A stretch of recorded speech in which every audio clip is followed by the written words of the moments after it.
Hello everyone, I'm Pearl Fontaine. Welcome to the 2012 edition of Journey to the Throne. We'll be bringing you intimate interviews with the 6 young ladies vying for the Miss Dominica title come February 17. I sat down with each contestant at the Fortune Hotel and asked all the questions that you would want the answers to. Amika Cognet, contestant number 4, says she's pretty much accomplished all the goals she set out to achieve. And she's only 19. If there's one thing that you could do to change the world, or to change Dominica, what would it be? If there was one thing that I could do to change the world, or even Dominica itself, I believe that I would make all people more attitude-oriented. We need to think positively about things that we do. We need to help ourselves to grow and help the world to grow. If we think positively, then our actions will eventually portray positive things. We will do things to keep it positive. Whereas if we think negative and bring down ourselves and bring down other people, then we'll keep on doing things to bring down the world, bring down other people, bring down ourselves, and that will eventually lead to negative actions. What are your life goals? Well, though it may seem hard and impossible, I have already accomplished most of my goals that I want in life. But you're only 19. I am, but as I told you, I've been planning from since I was young. So, okay. I mean, you can only reach up to a certain age. So far, I've accomplished most of the goals that I want, and the National Queen Show is one of them. Where do you see yourself 5 years from now? 5 years from now, I should be just finished off with probably university and have my degree as a chef. If not, a degree in hospitality and tourism. And basically coming back to Dominica to what I would say start life, start my own trends and probably my own family and my own legacy, because I've already begun my legacy, and then I guess in the next 5 years it will be solid and something that I can look back and say, yeah, I've done this. You seem to exude this level of confidence. What makes you so confident?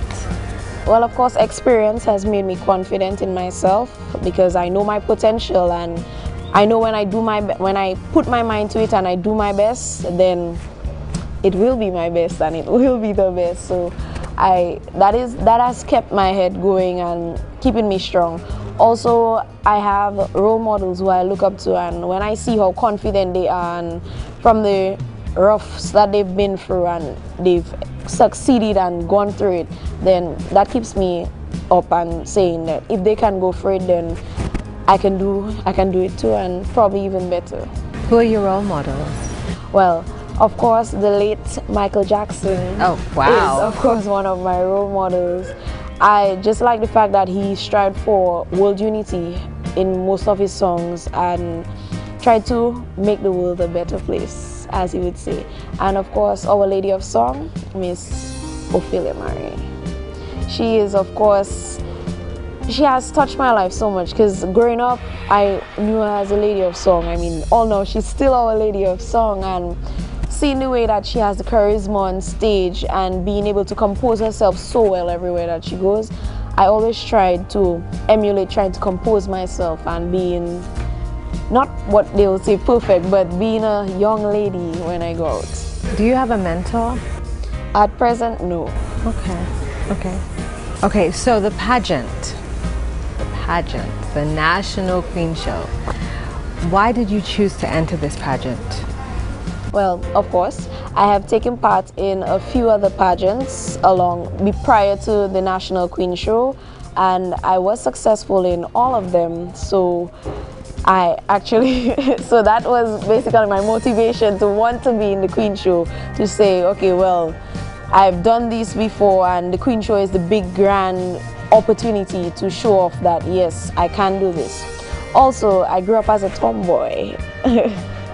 Though I had so many ladies surrounding me in my life, I most of the time used to hang with the boys. So I grew up tomboyish, and my style, or most of my friends know my style, is t-shirt and jeans and sneakers. And now I have to do the makeup and the skirts and the lovely tops and high heels. Okay, so how has that transition been for you? The transition is It's different, and it may be a bit challenging because I don't know how to put on makeup. And sitting down and watching people have to put on your liner and the mascara, it's a bit tiring sometimes, because you want to just, why can't I just go how I am? But you need to look picture perfect most of the time, and that might be a bit of a challenge to put on the makeup. But besides that, the experience is great, and I've been for pageants, so I know it takes a lot of hand. Okay, so it's been said that a lot of pageants tend to shape a young woman. How would you say that the National Queen Show has changed your life thus far?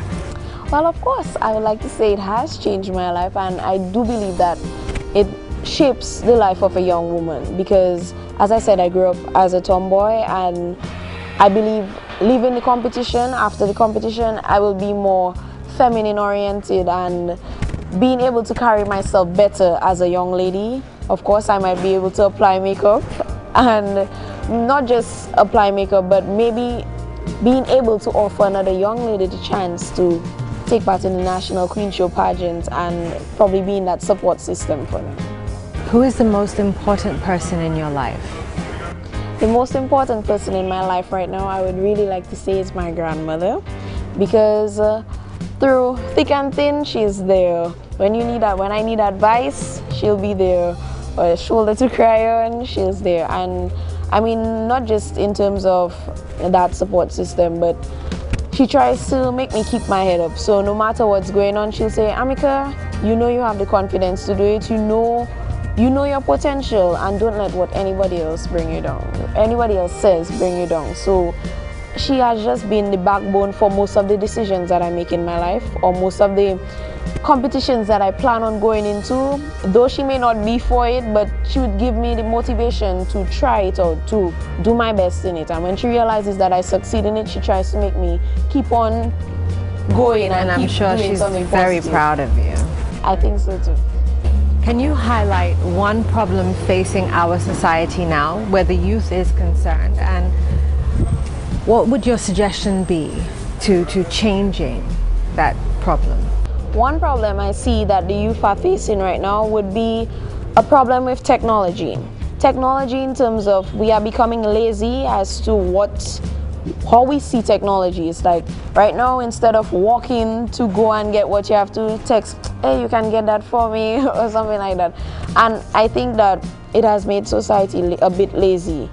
And the way that we could curb that is make more children-friendly activities in school. And I know most schools are trying to put out activities, extracurricular activities for the students to do. However, it should be more, not just for one set of children, because most of the time the activities that they put out would be for children, I would say, that kind of have my personality, outgoing and confident about themselves. But there are those who are not confident about themselves, and they find the best way to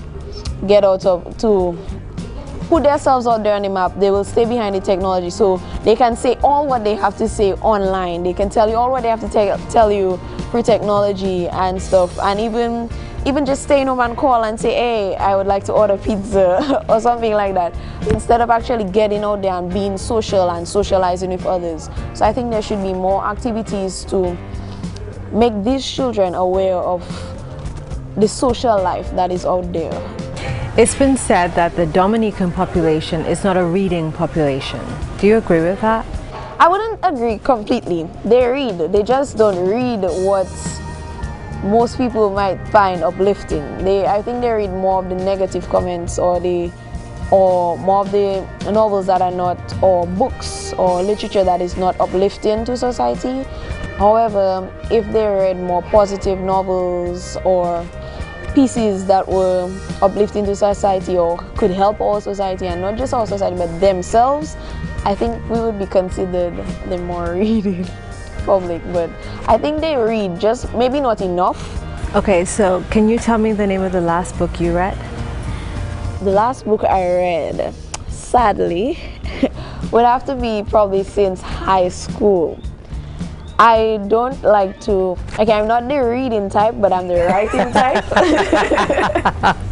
No, honestly, Dominica, I don't like to read, but I'm a very good writer because I'm a poet and I did literature in high school, so I know what it's like to read.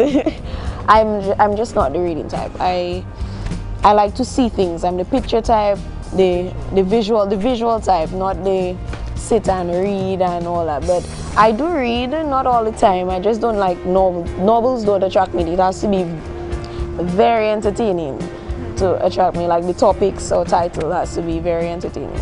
Okay, so you mentioned poetry. Yes, most definitely.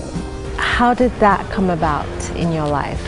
I didn't grow up with my brothers and sisters, so I always had to find a way to entertain myself since everybody was either older than me or very young, so I couldn't really, they wouldn't be able to relate to what I was doing.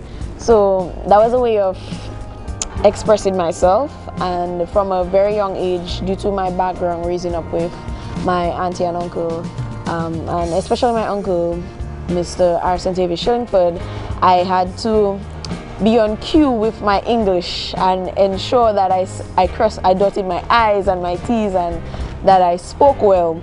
So from a very young age, I was very good at English and expressing myself. And there is so much that you can say, and when you don't really have much people to talk to, you tend to talk to yourself. And when you talk to yourself too much, you end up writing it down. So I think that's where it started. And also in primary school, you know, when they'd ask you to write your little poetry for Valentine's Day, Mother's Day, Father's Day, it started off there, and I realized that I was really good at it. And I kept little copies of, if I realized that something was good, my compositions and stuff, I kept little copies, so I might have a few copies of stuff I wrote from since primary school. And I looked back one day and was like, wow, I can actually write. And in high school, I enjoyed literature, and that kind of pushed me a little further to writing more poetry. Okay, in your own words, what do you think is the most important lesson that someone should learn in life? In life, the most important lesson I believe that someone should learn is believing in their self. Once you learn to believe in yourself, then nobody can bring you down. You have that self-confidence and the zeal to do whatever you want to positively, then nobody else can bring you down. You wear a red shirt today and you have confidence, or you're positive that that is a red shirt, I know it's a red shirt, it looks good on me. Then no matter, somebody can tell you look ugly today, the shirt doesn't look good, you would still say I look beautiful, because you have the confidence in yourself and you feel highly of yourself that nobody can bring you down, and that's how it is. That was the attitude-oriented Emeka Cognet. Join us again next time for another segment of Journey to the Throne. Thanks for watching.